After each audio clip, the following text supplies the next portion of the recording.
I'm a reporter for the Daily Chronicle. If there's one thing that I've learned throughout my years as a reporter, it's that the end of the story is rarely the end of the story. In fact, sometimes it is just the beginning. This is a story that was the beginning for me.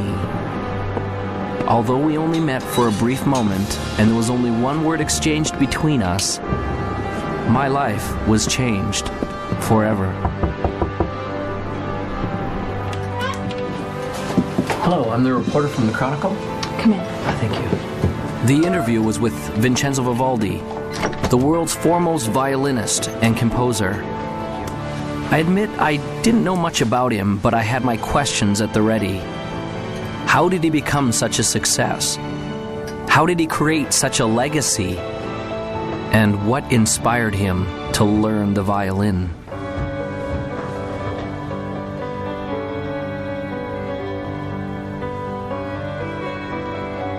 I felt as though I was stepping on sacred ground when I entered the old man's room. I could feel that his time to depart was drawing nigh.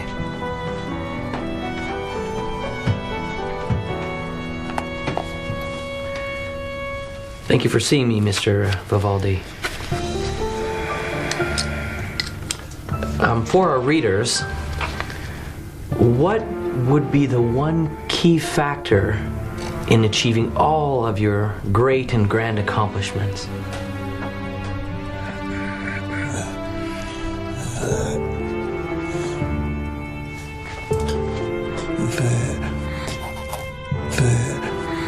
The opus.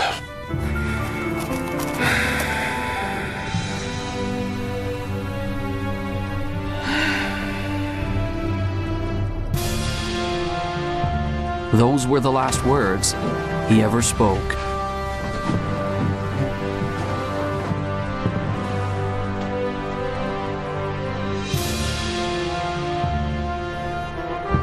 As I left the house that day, I now had a greater question than when I had arrived.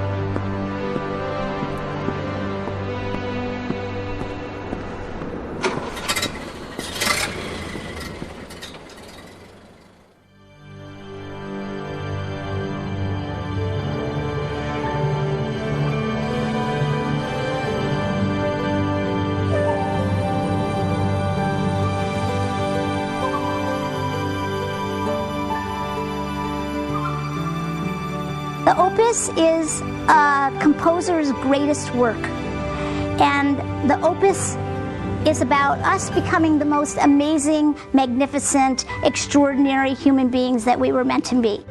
You and I are here to do magnificent and magnanimous things. You're here to create, and you're here to contribute, and you're here to connect at a high velocity.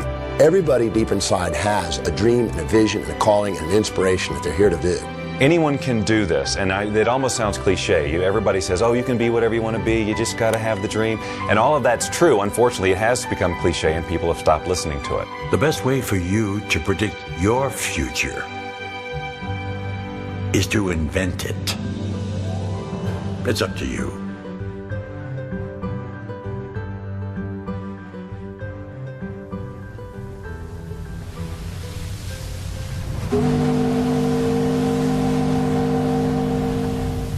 Vincenzo came to America when he was 7 years old.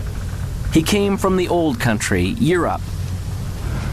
When he got on board the boat that would take him to America, he had no idea he was about to encounter two things that would change his life forever. One was a new country. The other was a teacher and a violin.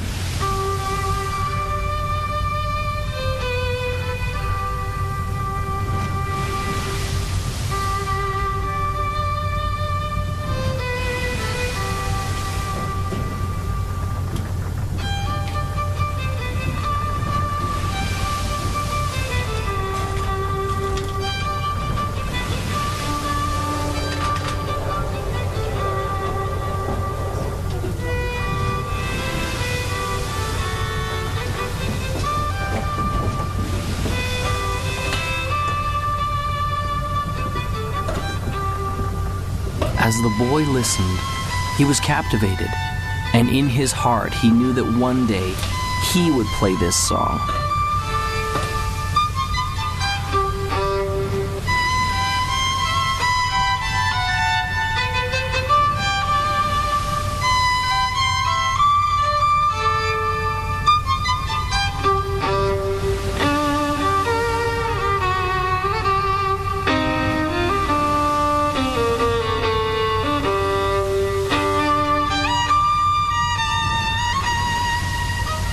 Vincenzo said that he wanted to play like that one day.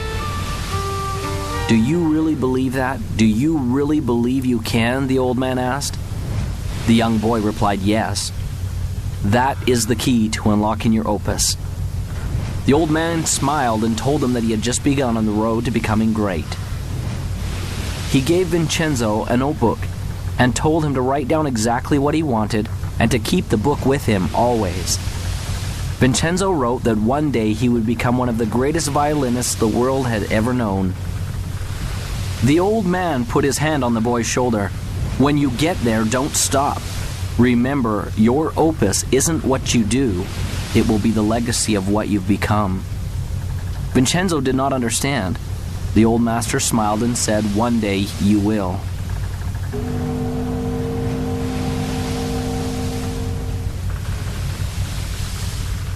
As Vincenzo left the old man, he was grateful, for he had been given a great gift.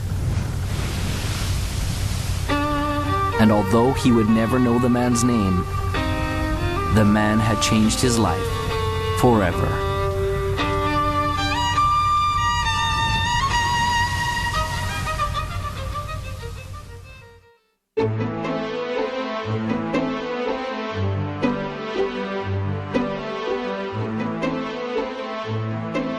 Vision is all about who you've decided to be. As if you had a magic wand that you could wave over your life, that you could actually be and do and have everything that's important to you, where you could be fulfilled and you could be in rich relationships and you could be abundant, attracting wealth and all the great things that we all want in life.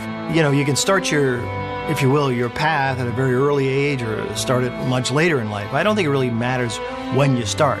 But I think what you should trying to be thinking about and looking for is something you just love to do.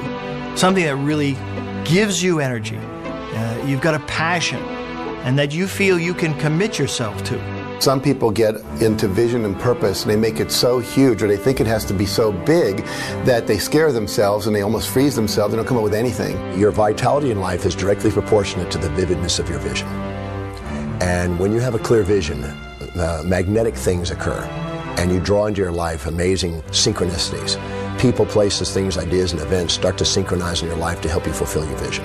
The law of attraction just says that anything we think, feel, say, and do, we attract to us. So we're always creating through what we're putting out in our thoughts, our feelings, our words, and our actions. A very common misconception about the law of attraction, people learning it, is that it's all about positive thinking, and it is not. Positive thinking is obviously, probably more beneficial than negative thinking, sustained negative thinking.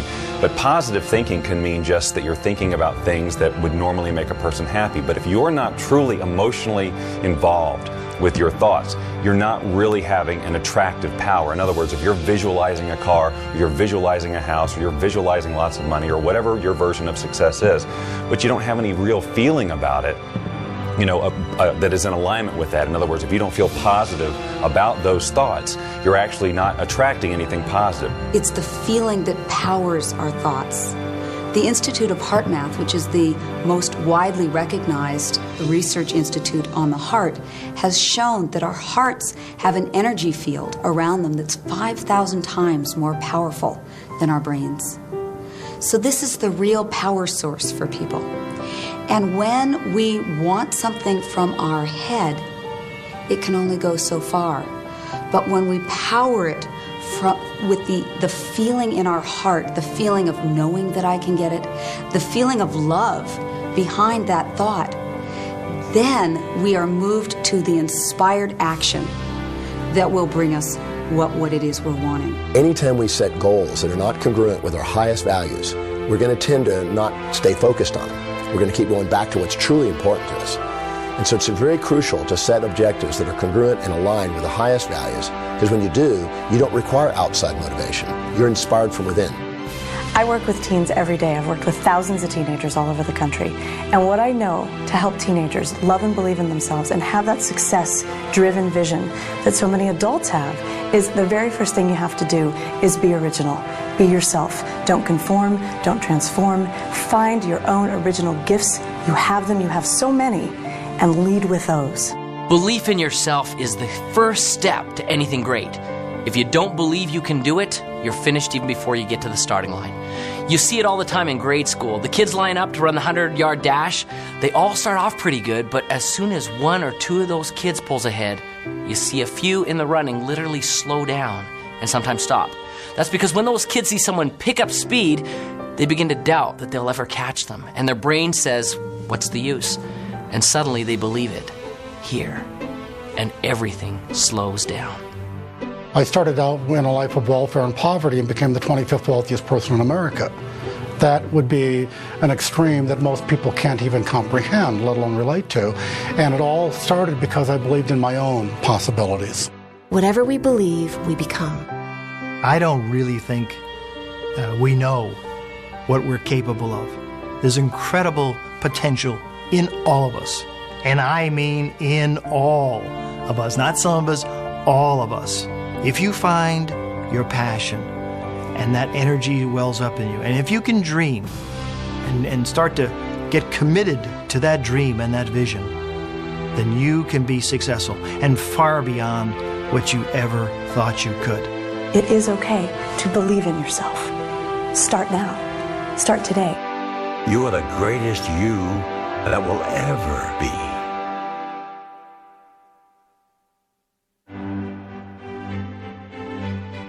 Vincenzo had set a goal. He began to see it powerfully and perfectly. It became real.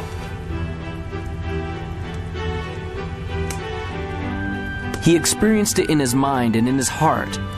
He was living it vividly as though it had already happened.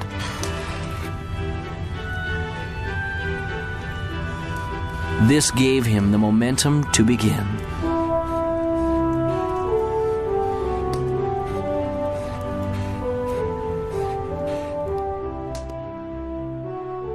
I think that the only way you can get to your goal is by having a clear vision. And I feel that that clear vision doesn't necessarily come from your head, but that it comes up from inside of you. That the more we access our gut feeling, the more that we access our core individuality and listen to what it is that's wanting to be said through us, then we have a clear vision of what we're about.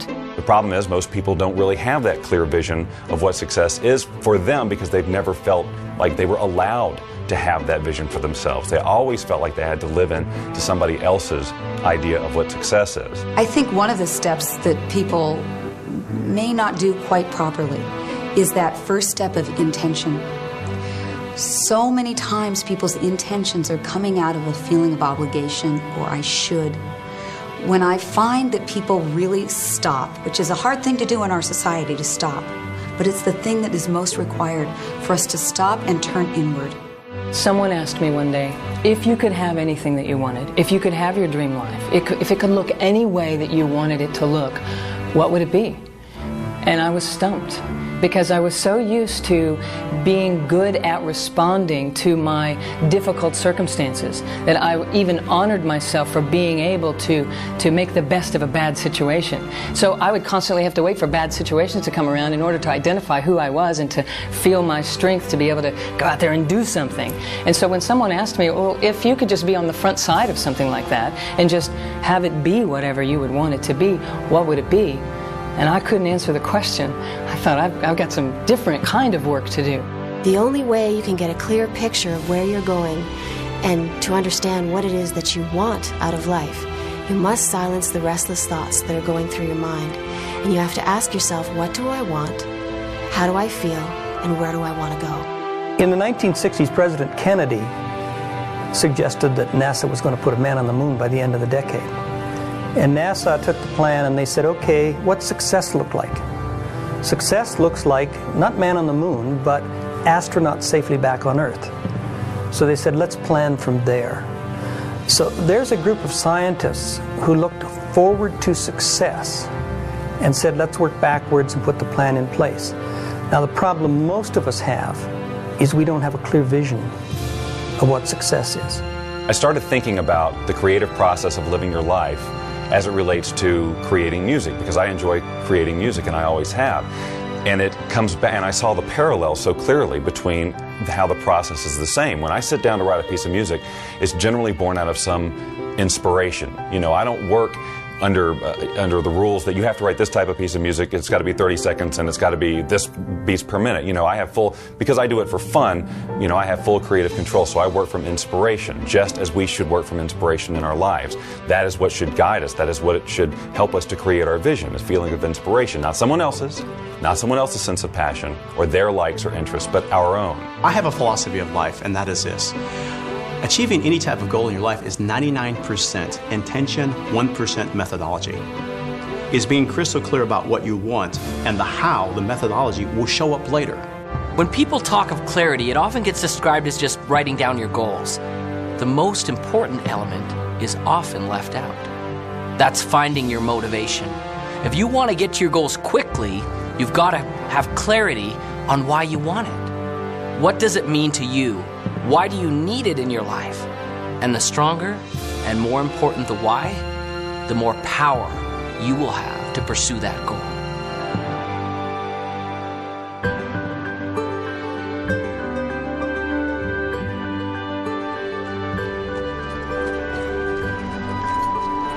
Finally, the opportunity came for Vincenzo to have his violin. The moment he saw it, he knew that he had to have it. A loving mother felt the same way.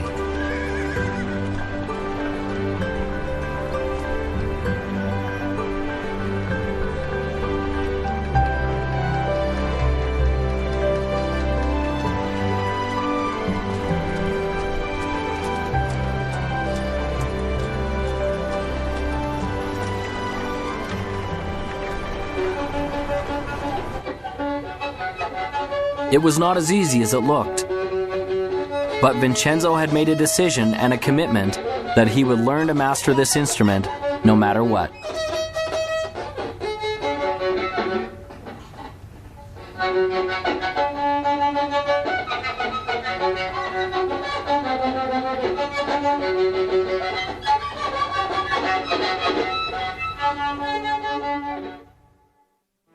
Finding your clarity starts from first setting goals, not just thinking them, inking them, writing them down, having that vision board. Put those things on your board the way you picture your life to be, the lifestyles you want. It's okay to brainstorm it. Start with an idea, I've always wanted to do this, and flesh it out. Really describe what you want your life to be.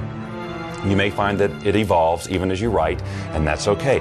Take the time to decide what you truly want, because it isn't until you do that you're going to be able to stabilize any sort of vibration around it from a law of attraction point of view to attract that into reality.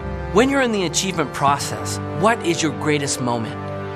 Some people think that it's when you're at the finish line or at the top of the mountain peak or when your bank account has finally reached that bulging, overflowing amount.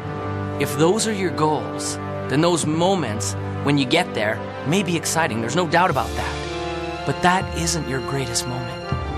Your greatest moment can be measured by 3 things that make it great. What moment will have the longest effect on your future life? What moment will carry the greatest future consequences?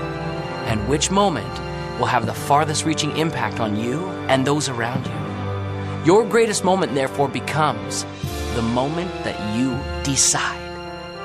Decision changes everything.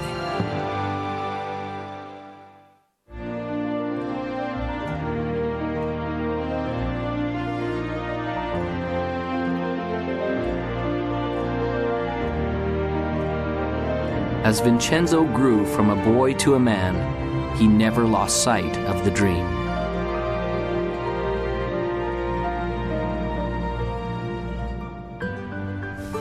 Vincenzo worked and saved his money to pay for lessons for his violin. He's doing it again. Thinking about everything except what he's supposed to be doing. There were those who told him that his dream was impossible, that it could never be achieved. Still believes he's going to be famous. Ladies and gentlemen, the famous, one and only, time-wasting, daydreaming, broom pusher.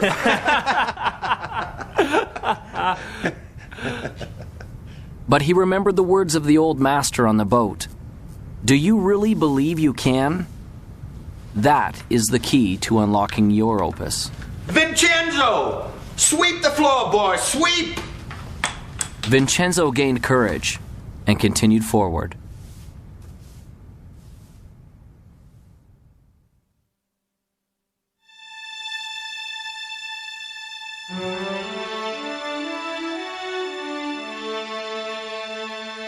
How do I get started? You just get started. Most people wait. They're waiting for their time. Wait till I know more. Wait till I do more. Wait till I learn more. Wait till my time is right. Your time is now. So just get started. You can't sit on the couch and eat potato chips and expect things to happen. You visualize and you materialize, yes, but you must act. A mediocre plan today is far better than a perfect plan tomorrow, because tomorrow never comes. We all know that New Year's resolutions last 30 days or 3 weeks or 3 days or for some people 3 hours.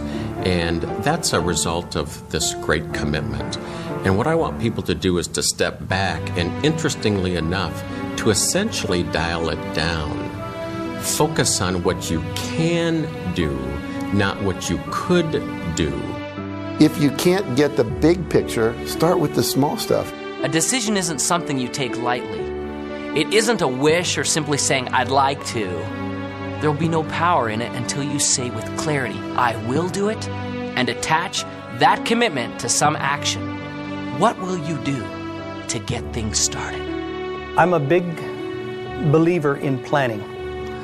Partly because my first career was in the television industry. And if you don't plan a program, you're asking for a disaster. And that's not to say that you set a plan down that's absolutely rigid. But you put a plan down that you can then change and adjust as you need to when you're going through the production. Same thing with the writing of the music. I start with an end in mind in terms of how I want to feel, but I don't have every note already written in my head. That's what makes this process so fun and creative. Because the minute you feel like you have to go here because that's where you said you were going to go in the first place, the song has to sound like this because that was my original vision, you cut off all sorts of possibility. You don't have to know everything before you get started. Top achievers never have all the answers, and they also don't wait for all the answers to come until they get started. They just get started. They don't let questions paralyze them. They understand how to face the unknown and have the courage to do new things without all the answers. They know that the answers will come, and they adjust their course with each step forward that they take. Most of the answers come in the action, not in the calculating. You've got to learn that too. When you're up against the unknown, remember this phrase. Top achievers are not perfectionists. They're improvisers. Get started. It's hard to start. It's scary. And I know I've seen in my own life that some people they're just waiting for everything to be perfect. There is no perfect time. You never have a perfect plan. But you need to move forward. If you're convinced and you're passionate, it will develop. Have some faith. It can happen. It will happen. You got to stay positive, but you got to keep moving forward. And you got to keep moving forward knowing you don't have all the answers. I wanted to be a fighter pilot my entire life, but back in 1986, there was an experience which pretty much dashed my hopes up against the rocks. Back in 1986, the movie Top Gun came out, and you'd think that would be a source of motivation for me, but really what it was everybody else at that point now wanted to do the same thing that I wanted to do. Everyone wanted to become a fighter pilot because they all wanted to be just like Maverick. And what I knew back then was I was a pretty average guy. I knew that the people who were ahead of me were smarter, faster, they were stronger, and I thought, man, I'm not going to be able to do this anymore because all these people now want to do what I want to do. You know, we're being honest here, so I'll just tell you, I failed kindergarten. And I don't know if you know what it takes to pass kindergarten, but you basically need to be able to stack blocks and not eat glue, okay?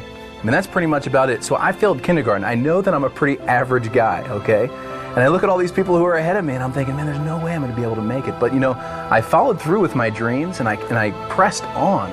And what I realized through that experience was that I may have been in the 5th percentile on the bottom, but the 95% of the people who were above me never took any action.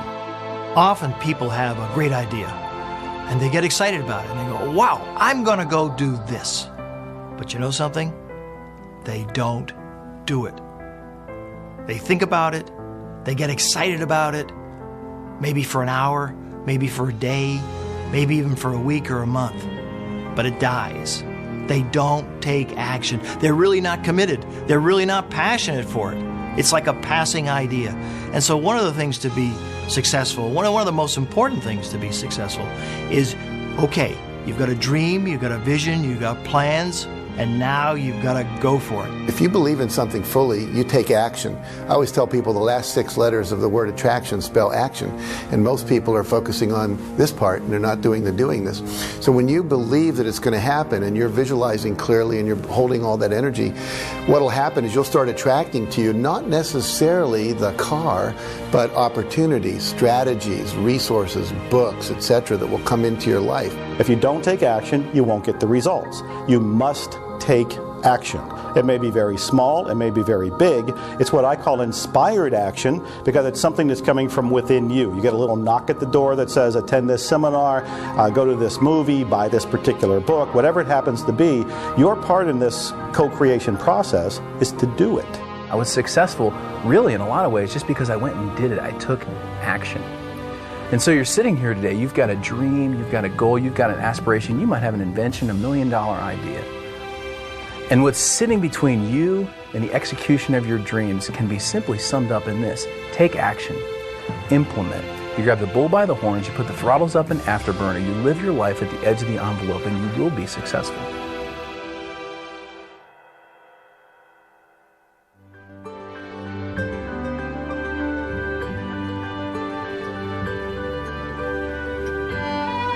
Vincenzo continued seeking additional understanding and education wherever he could, surrounding himself with other masters who could help him find his gift and develop his passion. This required effort and work.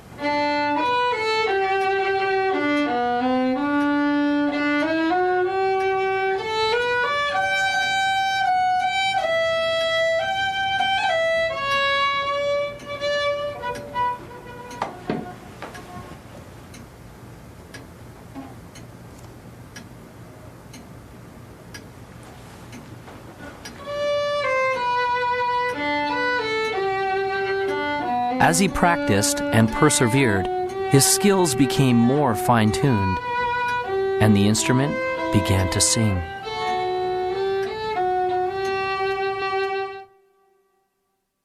Whatever you want to do, whether you're an athlete, whether you're in business, whether you're a pilot, if you want to be successful, there are heroes, there are masters, there are people who have been successful before you who will be willing to teach you how to get where you want to be.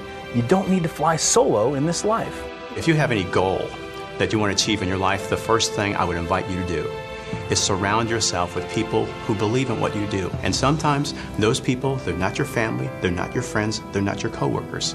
You actually have to create that. You have to create your own, what I call your own mastermind, your own board of directors of people who will support you. My adage is that if I'm ever in a room with 5 people, I want to be the dumbest one in the room. I don't want to be the smartest guy in the room. I want to be the dumbest one in the room. If I'm the smartest guy in the room, then I'm not listening to anybody. Then I think I already know it. Then I think they're not capable of teaching, training, sharing, or giving me anything of value. But if I think I'm the dumbest one in the room, then all 4 of them are brighter than I am. And I can learn from any one of them. And what that causes me to do is to shut up and sit down and get a chance to learn, because most of us are talking so much, we aren't listening. I like the idea of modeling other people's success up until the point where you reach something that, hey, this isn't me. It's not me to model this guy like that. Because if you try, it will not work. You'll send out this really weird field of resistance and things will not work for you, no matter how successful that other person is. So I model lots of people, but not one particular person. I will look for things that they do and then say, I can incorporate that into my plan for sure. This guy over here, no, not so much. This is where I leave him and go to somebody else.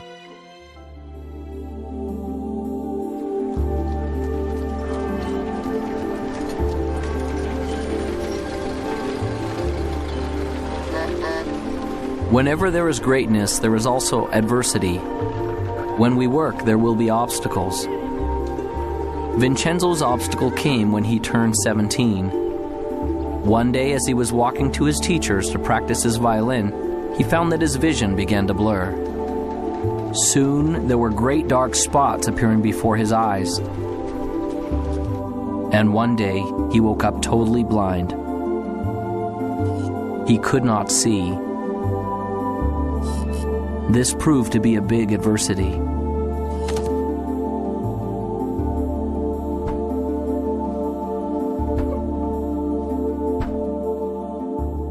On March 10, 1981, I thought I had the world by the tail. I was Mr. Egotistical. I was self-centered. I was center of the whole universe, and so I thought. I was very successful. I'd gone into the life insurance business, making a lot of money. Had a nice home, had a nice car, had a wife. You know, I was living the American dream, and so I thought. And then I went and bought myself an airplane. The next day I took off in that airplane for a little pleasure trip just to check it out. Then in that day, my whole life changed. I had a power failure. When I was landing, the engine failed. I had some power lines and crashed. I was just entering my senior year, and I wasn't really going out much. We had moved to a new town, and I was feeling a bit awkward in my skin. I went out, and I met someone. I thought, oh, he's the one, and ended up pregnant in my senior year. And if you want to be judged, I was going into a school where there were nuns, and they were convinced, and so was my entire school system, that found out I was pregnant in my senior year, that I was going to go to someplace with the letter H and 3 letters that followed.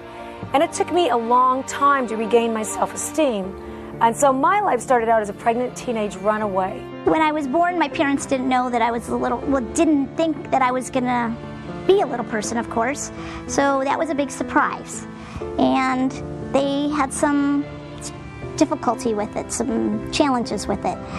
Then I went off to school, and I had challenges with kids there, teasing me, calling me names, stuff like that. 4 days later, I woke up in the hospital. I was in coma 4 days, and I was in bad shape. My neck was broken at the first and second cervical vertebrae, and my spinal cord was crushed. The nerves that control my diaphragm were destroyed, and I couldn't breathe. My swallowing through flesh was destroyed, and I couldn't eat or drink. My larynx and voice box were crushed. Every muscle in my body was destroyed. I couldn't do anything but blink my eyes. My bowel, blood, and kidneys didn't have function. I lay there for 8 months in that hospital. All I could do was blink my eyes. The doctor said it was hopeless. I prayed that I could learn something through this experience, and maybe one day I could help others through it. Well, I gave birth to a little baby girl, and I kept that little baby girl for 5 months. And it was a tough 5 months. It was a tough road to hoe. I worked 3 jobs, and I couldn't really make my ends meet. One day I made a decision to place her for adoption. And when I did that, and the lady came and took her away and drove away with my baby, I thought I was the worst sinner on planet Earth. And it took a long time for me to regain self-esteem and to come to know myself, that I was a valuable person and I was a valuable part of this society. And in 4th grade, a turning point came for me, one of the first ones, when I realized that being a little person wasn't something that, wasn't a costume that I could take off one day, that actually I was going to be a little person for the rest of my life. And my friends were now at least 1.5 to 2 feet taller than me. I wasn't just the short kids in the class. I was now significantly different. 8 months later, I walked out of the hospital on my own 2 feet. The doctor said it was impossible, but I walked out of there. But that wasn't the end of the journey. That was just the beginning, because I had 5 more years of intense occupational physical therapy. So I went to work. And when I went to work, I decided I was going to make something of myself. And maybe one day I'd see that little girl again, and maybe I'd be able to be an example, a living example of something wonderful. One day I was sitting with my teacher for spiritual and personal growth, and he said to me, you know, Peggy, I noticed that you spend a lot of time in this fantasy that one day you're going to wake up like an average-sized person, or as an average-sized person, and all your problems are going to be gone. But that's not really so realistic. And I bet your success level would be much higher if instead you focus on the things that you can change. The things like your attitude, your beliefs, your connection to spirit, all those kinds of things. So that was a turning point for me. And I actually looked at that and I was like, oh my God, I'm believing in this fantasy. And I had to come to terms with the fact that I had to accept that I couldn't change my outer size. But I saw that I could change my inner size. See, it didn't matter what the doctors thought. It didn't matter what the medical profession thought. It didn't matter what other people thought or believed. What really mattered was what I believed. See, a lot of people think, well, I can't do this, I can't do that, because everybody tells them they can't do that. And I tell them it doesn't matter what other people tell them, it matters what they think. Well, last year on Mother's Day, now we're talking 27 years after that day when that lady drove away with that baby, I got a call from guess who? My little daughter, Jackie. And she said on the telephone, could I call you Mom? That was huge. That was huge for me. And I don't care what happened to you in your life. If someone told you you're a sinner and you're so down and out that you think you're nothing and you're a nobody, you're somebody. You find it within yourself and you get up. Pull yourself up by your bootstraps. You get out there and do good works. Jackie and I have become real good friends today. And I thank God she's a valuable part of this life. You know, I barely finished high school. Today I sat on the Harvard Women's Leadership Board. Were the times I was down, were the times that maybe the vision started to fade a little bit. You know, I'd be dishonest if I said they weren't. Of course there were times. But I didn't stay focused on that very long. See, it's okay to let yourself get down, but it's not okay to stay down. I have gone from the depths of darkness to the height of amazing, amazing joy and even ecstasy.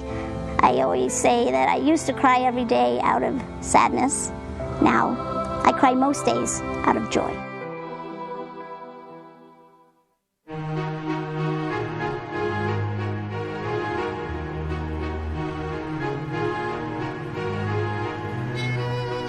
Vincenzo continued to practice his instrument. But it was much harder now. The music didn't come as easily. Often the notes didn't sound right. Often the people near him told him he was failing. He began to feel like he was failing.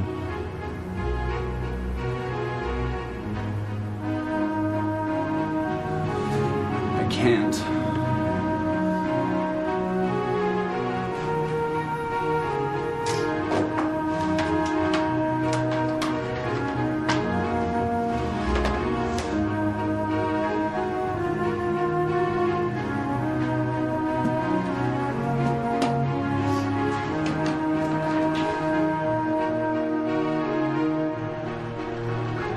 Vincenzo had given up.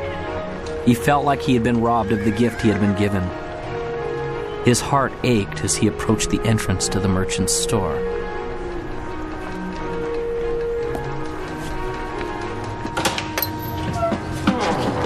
Hi, Vincenzo. A surprise. What brings you here? I'd like to sell my violin. Those were the most painful words that he had ever spoke. Are you certain about that?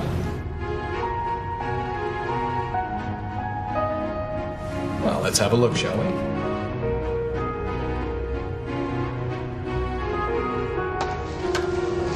Oh my. Isn't this the same violin I sold you many years ago? And you want to bring it back to me? Yes, I do. Well, I'm certain you kept it in fine condition. But I really have to know that it works. So, would you do me a small favor, Vincenzo? I wonder if you would play a little bit for me, Vincenzo. I don't have my music with me. Sometimes we don't need sheet music. Sometimes music is in the soul. So, just once for me? Reluctantly, Vincenzo took the violin and, placing it properly in position under his chin, he began to play.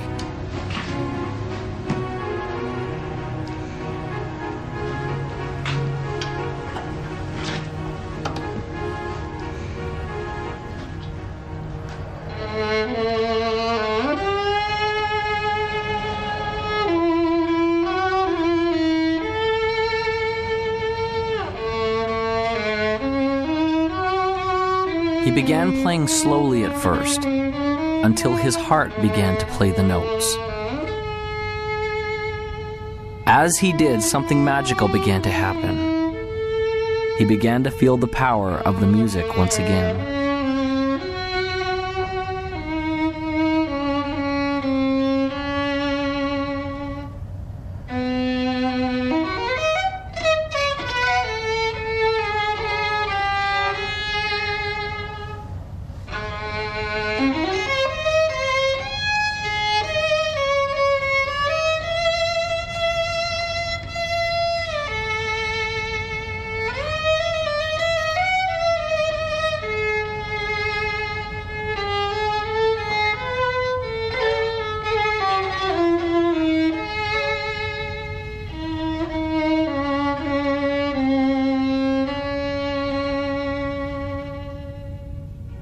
When he had finished, a change had taken place, and there was hope. I can't sell you my violin. I thought as not. You keep the violin, Vincenzo, and play, all right? Vincenzo left the shop with a resolution that he would never again give up on his dream.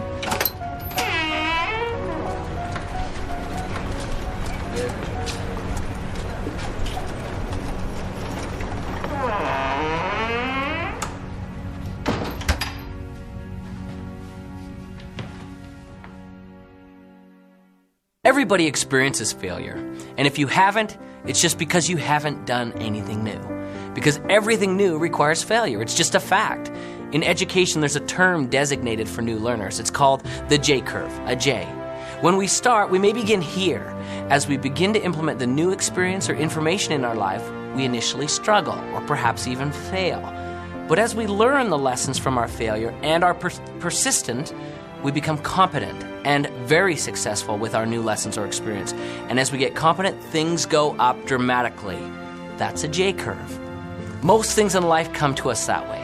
So as we encounter feelings of frustration, we need to understand that it's normal, and we will get through it if we persevere. There was a software executive who made a huge error, costing the company millions of dollars, and this is a true story.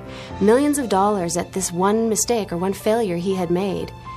So he went in, he was called in to see the chairman and the CEO, and of course he brought his resignation letter, and he handed it to the chairman, and the chairman said, what are you doing?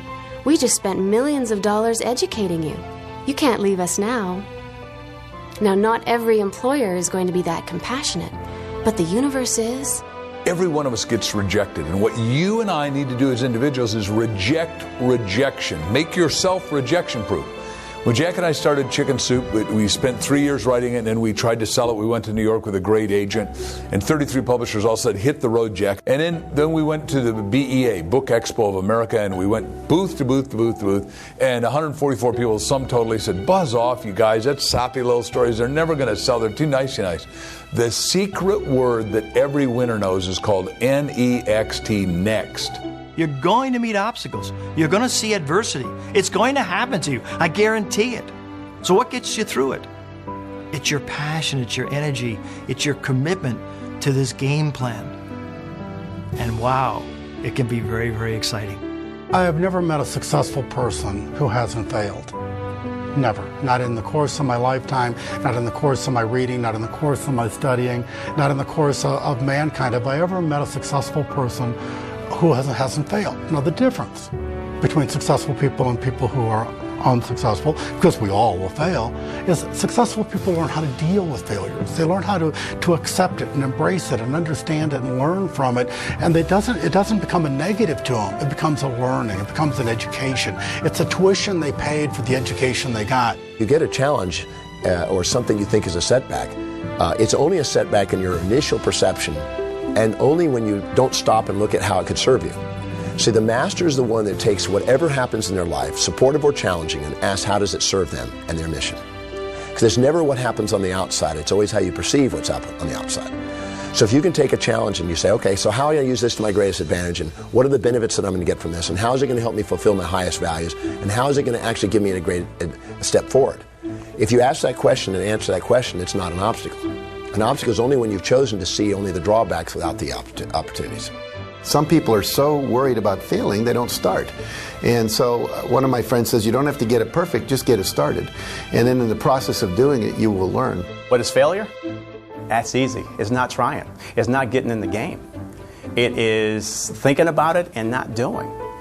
You know, you cannot fail if you try, if you get into the game. You know, I like to use the analogy of a missile. When I shoot a missile off of my airplane, all missiles initially, they just come off straight. And any engineer will tell you that a missile actually requires mistakes. It actually requires errors in order to become successful at hitting its target. And so as a missile comes off the airplane, if you've got a plane that's going in this direction, the missile comes off and it sees that the airplane that you're trying to shoot at is going this way. It sees that it needs to correct that way, and it makes a correction. Then it makes a smaller correction. Then it makes a smaller correction, and next thing you know, it hits the target. The same is true with us. You know, we've all got dreams. We all have a target, and we all have goals. A failure-minded person goes down the road towards their goals. They hit that first obstacle, and they go, I'm a failure. I always fail. And they turn around and they give up their dreams.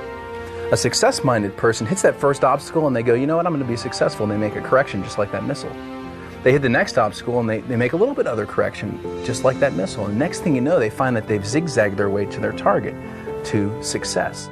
When I was learning to walk, my parents didn't say, oh, Jack failed after 7 tries, let's give up. They said, just, keep coming, boy. However long it takes, you're going to make it. And for me, I've read so many stories about, Thomas Edison, who had 10,000 experiments to invent the light bulb. And when someone said, you failed 10,000 times, he says, no, I never failed once. He said, I invented the light bulb. It just happened to be a 10,000-step process. You're going to have some setbacks in life, some challenges, some difficulties. And those are the days which really test what happens. Maya Angelou says it like this. If there's something in your life you don't like, change it. But if you cannot change it, change your attitude. That is why it's critical for you to work on your attitude and start to have a reservoir from which to draw from before you need it. Because you're going to have some days which test you, which try you, which really push you to the edge. And those are the days that you need to make sure that you have a positive outlook, a positive in-look, and a positive uplook. That you are thankful and grateful for all things, even the challenging things, because it is through the challenges that we grow, that we stretch, that we start to become all that we can possibly become. In our society, so often we focus on problems and obstacles and challenges and failures. And those kind of things paralyze us. They cause us to stop because we can't really see beyond that. But the truth of the matter is, if we look carefully, we'd see very clearly there is no such thing as a problem. Everything is a puzzle. And there are answers to puzzles. So when you run up against something that you're not sure of, doesn't mean it's a problem. Doesn't mean you can't get around it. You just need to find the right answer for that puzzle. I've decided that every single thing that happens is a success. Everything. There's a learning experience. Maybe I achieved whatever the goal was, but I'm going to go after something else. I just learn, grow, and go.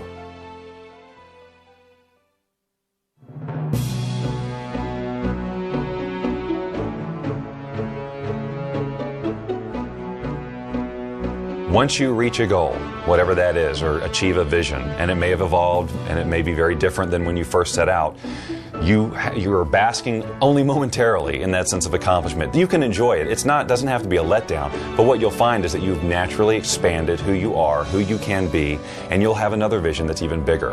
If you want to have like success become an ongoing habit, you know, here I am at the top of my game, 100 million books sold and so forth.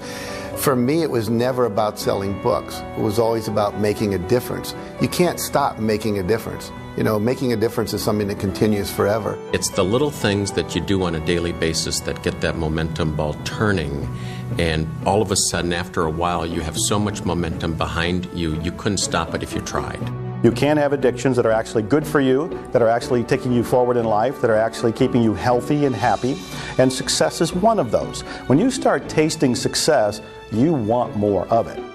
Aristotle said, excellence is not an act, it's a habit. So you get in the habit of excellence, and then you can go as high and dimensional and multi-passionately purposeful as you want, which is, you don't want to just do one thing, you want to do a multiplicity of things, because when the game called life is over, you look back on life, the only thing you can take with you is your memories. So you want to create a basket full of life memories that are worthy of you, that are valuable, that are vital, that are just exquisitely good. The only difference between people who are happy and those who aren't is their habits. So it's really a very simple thing. It boils down to only one thing. What habits are you choosing day in and day out? And the good news is that every day you get a new choice to pick new habits all day long.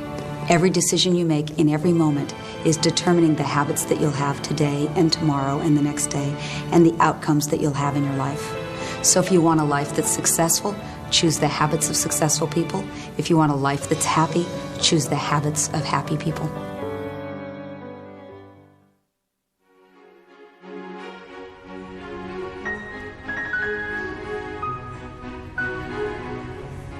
Well, thank you all for coming tonight. It's a pleasure to know you're out there. We're going to be playing a piece. Slowly, Vincenzo was offered opportunities to perform his music at local venues. Although these locations were not ultimately where Vincenzo wanted to be, he poured his heart into each of these performances. Each of them was a step in the right direction, and he let his passion shine through from the beginning.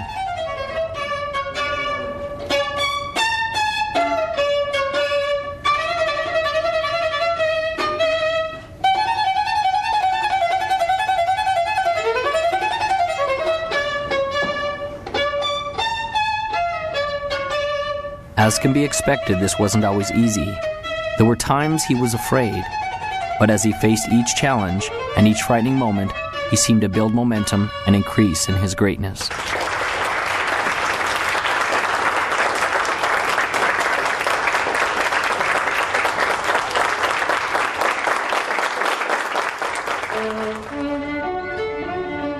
Vincenzo gained a reputation as a passionate musician, and his gift grew. Doors opened for him to begin to play with other masters. Soon, Vincenzo was playing in the most grand concert halls of all. His dream to play was fulfilled. His opus had arrived. But was the journey complete? There was the question the old master had asked him that he still yearned to understand. Your opus isn't just what you do, it will be the legacy of what you have become. Vincenzo thought in his mind often about what this could mean. Was this the legacy of the man he had become? The man who played in the largest concert halls? The man who commanded the respect of the other musicians? The man who composed and wrote the grand symphonies? The man who people adored and loved as the master violinist? Vincenzo still didn't understand.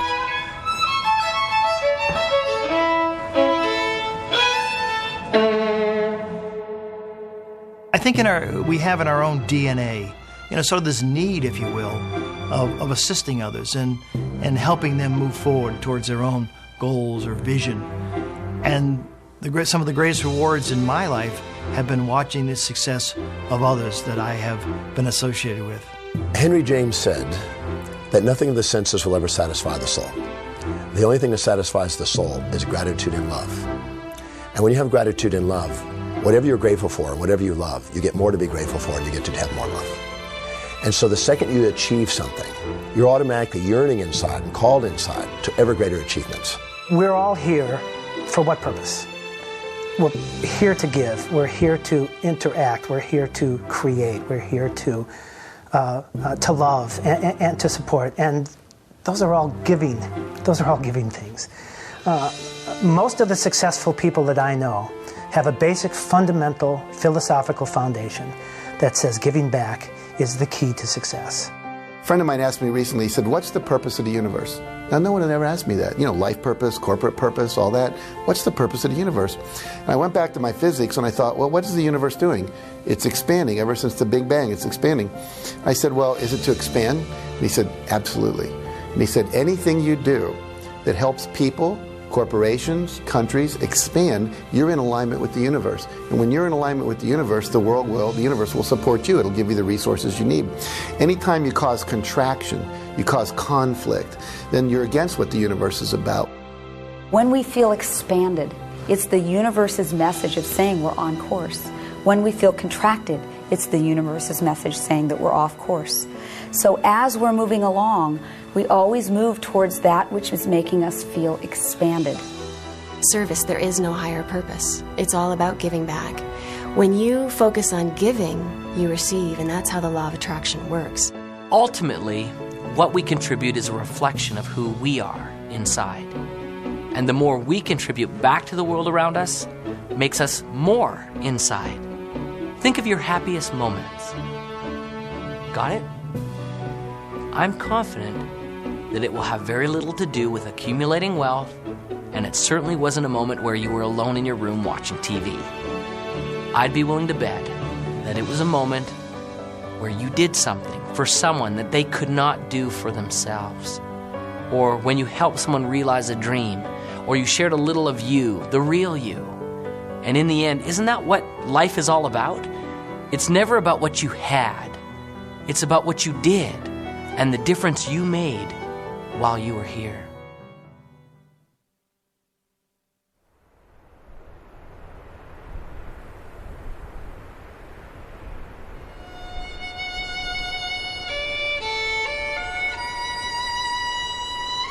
Your opus isn't just what you do.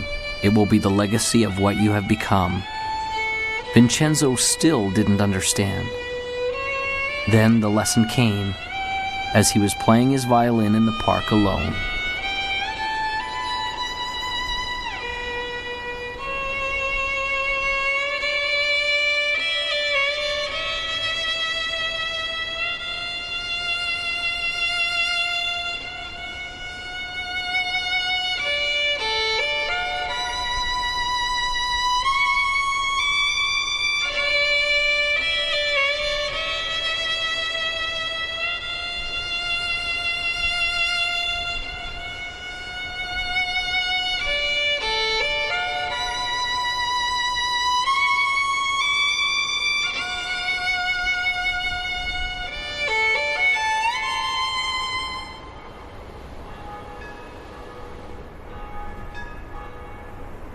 And so Vincenzo passed along the message that had changed his life.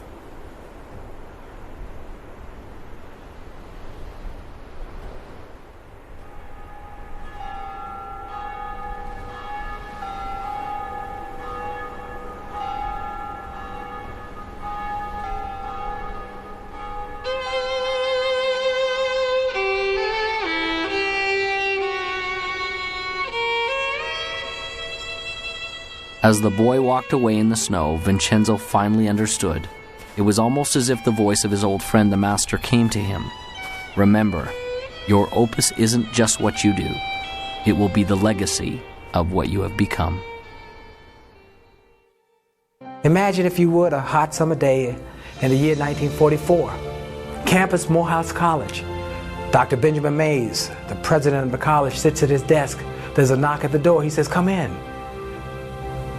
He sees the door swing open and a man and a teenager are in the doorway. He runs to grab the hand of the man, Martin Luther King Sr., Daddy King. Daddy King steps in and says, "Dr. Mays, I'm not going to take a lot of your time. I just came to introduce you to my son, Marty." We call him ML. His real name is Martin Luther King Jr. He's 15. He's going to college here in the fall. Very bright boy. But he's missing something, and I need a big favor. No, I don't need tuition that's bigger than that. No, I don't need room and board that's more critical than that. I came to ask you, would you teach my son how to dream? Please teach my boy how to dream. And Dr. Mays gave young Marty a piece and said, young man, read this piece every day and it'll change your life. And he read it and it changed his life. And I got hold of it and I started reading it and it changed my life. It's so profound yet so simple. It simply reads, it must be borne in mind that the tragedy of life does not lie in not reaching your goals. No, no, no. The tragedy lies in not having a goal to reach for. It is not a calamity to die with your dreams unfulfilled, but it is a calamity not to dream. It is not a disaster to be unable to capture your ideals, but it is a disaster to have no ideals to capture. It is not a disgrace not to reach the stars, but it is a disgrace to have no stars to reach for. Not failure, but low aim is sin. You've got to dream big dreams, impossible dreams, dreams that will make a difference, leave a legacy, and a dream that will be your opus, your reason for coming to this planet. I truly believe that all of us are very special. We all have some unique, different, wonderful qualities. We shouldn't compare ourselves to others and say, well, they're so much better. We need to find our own special gifts. And as you find those gifts and you become passionate about those gifts, you move towards those gifts and take action. So if you've been watching the Opus, the time is now to take action. No more praying, no more wishing, no more hoping that great things will happen to you. Move forward, take action, become successful. We are all creating our own opus. We will all leave that legacy. You come to the end of your life knowing that you have lived from the inspiration of your heart and that you've lived a life of love and of joy and of happiness. Because I tell you, you can achieve success in life, and that doesn't guarantee happiness. We have to come from love and from that inspiration of why am I here, and you'll be happy and you'll be successful. You know in your heart that you want to do something. It might be open a business, it might be open a service, it might be write a book, it might be do any number of things. It's unique to you, but you haven't done it yet. You now have the beginning of some motivation. Your heart is pumping a little faster. The sweat is on your brow because you are excited about this. I want you to take action. I want you to go out there and do something. I want you to dare something worthy. I want to be able to say at the end of my life, did I do everything I could with everything I was given? I want to be able to say absolutely. So it's never done. As long as you're green, you're growing. As soon as you're ripe, you're raw. The joy in your life, the passion in your life, and the success in your life will come when you're brave enough to say, this is me, and then go be that person. Most people tiptoe through life hoping they make it safely to death. And life is more than that. It's more than just tiptoeing from the time you're born to the time you die, making it from day to day. It's much more than that. But yet, most people never realize that. I know that I'm not just a body and a personality, that there's something much, much deeper and greater and actually magnificent inside of me, something extraordinary. And the more that I live from that place, the more that I'm able to see inside of other people that they're extraordinary, that they're awesome, that they're amazing. And the more and more I live from that place, the more I see that each moment of my life is amazing and magnificent. That is the gift that's come out of my challenge.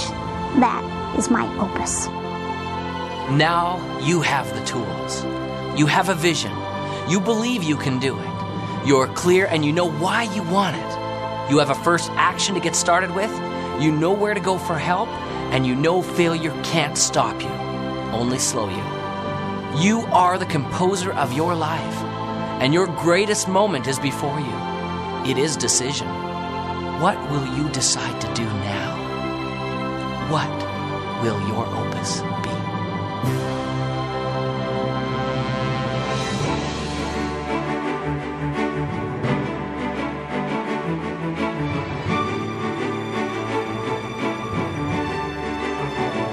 Your opus isn't just what you do. it will be the legacy of what you've become. One of God's greatest requirements with lasting success is to teach the man who possesses it, to teach him about himself, and to allow him to contribute what he has been blessed with back to the world. Vincenzo's music was a great gift to all who heard it. But the true gift was in the legacy that he created in another. This was truly his opus.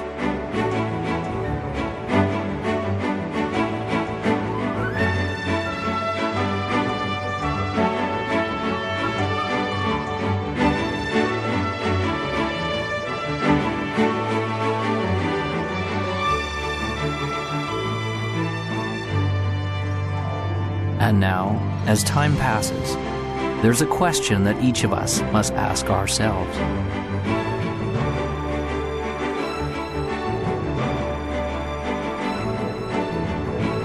What will your opus be?